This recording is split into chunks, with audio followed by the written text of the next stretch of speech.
Hammaga salom. Hozir millicha liboslar trendda bo'lgani uchun давайте sizlar bilan bitta emas, ikkita obraz yasaymiz. Bu uchun bizga ikkita narsa kerak. Bu abaya va millicha ko'ylak. Birinchi obrazimiz bizani juda osongina bitta ko'ylak va aksessuarlar.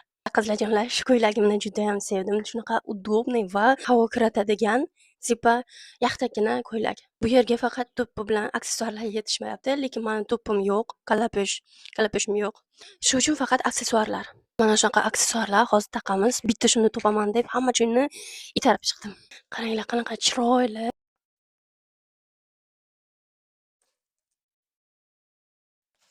Endi ikkinchi stil.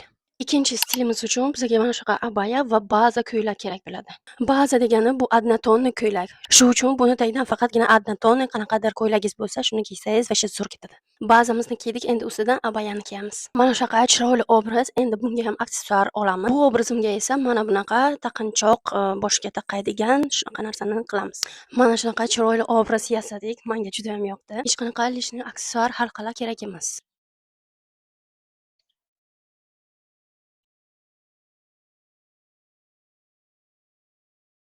Endi kommentariyada qaysi obraz sizlarga yoqqan bo'lsa, yozib qoldiringlar. И всем пока!